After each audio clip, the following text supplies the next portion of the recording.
On est à peu près à 300 000 feuilles d'or concentrées, posées sur la toiture, et avec les baies qui ont été restaurées aussi à la feuille d'or, hein, donc on arrive à peu près entre 400 et 450 000 feuilles d'or précisément.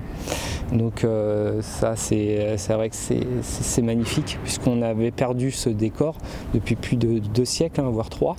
Donc à la fin du 18e, la dorure avait disparu, et depuis maintenant on retrouve ce qu'a connu Louis XIV à cette époque, sa toiture dorée.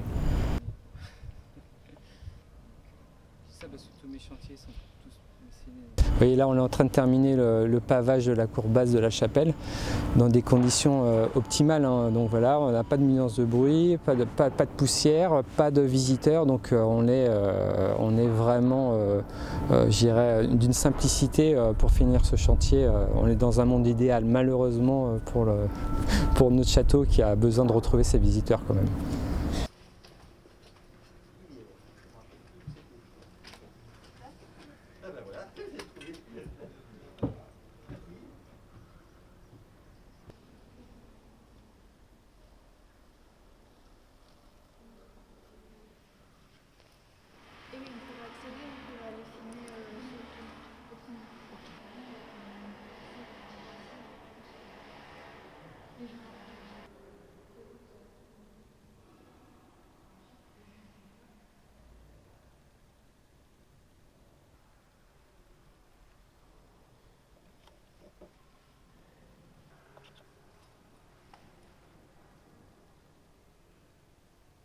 C'est dramatique pour nous tous, bien sûr, puisque c'est une perte considérable, hein.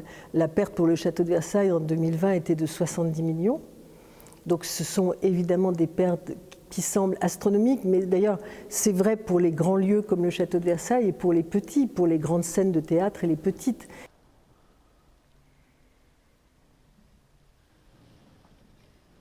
On doit ouvrir ce château pour le public. Ce lieu, il a été construit pour le public.